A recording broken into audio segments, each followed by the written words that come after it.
ആരാധകരോടായി പങ്കുവച്ചിരിക്കുന്നത്.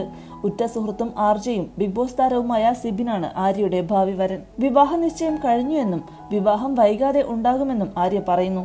ഇരുവരുടെയും രണ്ടാം വിവാഹമാണിത്. ആര്യയും സിബിനും വർഷങ്ങളായി ഉറ്റ സുഹൃത്തുക്കളാണ്. അതിനാൽ തന്നെ നിശ്ചയ വിവരം പങ്കുവച്ചുള്ള പോസ്റ്റ് പുറത്തു വന്നതിനു പിന്നാലെ നിരവധി പേരാണ് സിബിനും ആര്യയ്ക്കും ആശംസകളുമായി രംഗത്തെത്തുന്നത്. സിനിമാ താരങ്ങൾ ഉൾപ്പെടെയുള്ളവർ ഇരുവർക്കും ആശംസകൾ നേർന്നു. വിവാഹ നിശ്ചയത്തിന്റെ ഫോട്ടോകൾ പങ്കുവച്ച് ആര്യ ദീർഘമായ ഒരു കുറിപ്പും പങ്കുവച്ചിട്ടുണ്ട്. തന്റെ മകൾ സിബിയെ ഡാഡി എന്നാണ് വിളിക്കുന്നതെന്നും എന്റെ ജീവിതത്തിലെ ഏറ്റവും നല്ല ആസൂത്രണമില്ലാത്ത കാര്യമാണ് ഇതെന്നും ആര്യ കൂട്ടിച്ചേർത്തു. എന്തൊക്കെ വന്നാലും അവസാന ശ്വാസം വരെ കൂടെയുണ്ടാകുമെന്ന് പറഞ്ഞുകൊണ്ടാണ് ആര്യ തന്റെ കുറിപ്പ് അവസാനിപ്പിക്കുന്നത്. ആര്യയുടെ കുറിപ്പിന്റെ പൂർണ്ണരൂപം ഇങ്ങനെയായി: ഉറ്റ സുഹൃത്തുക്കളിൽ നിന്ന് ജീവിതത്തിലേക്കുള്ള കൂട്ടാളികളിലേക്ക്. ഒരു ലളിതമായ ചോദ്യത്തിലൂടെ എന്റെ ജീവിതത്തിൽ ഇതുവരെ എടുത്ത ഏറ്റവും വേഗതയേറിയ തീരുമാനത്തിലൂടെയും ജീവിതം ഏറ്റവും അവിശ്വസനീയമായവും മനോഹരവുമായ വഴിത്തിരിവിലേക്കെത്തി. എനിക്ക് സംഭവിച്ചതിൽ വെച്ച് ഏറ്റവും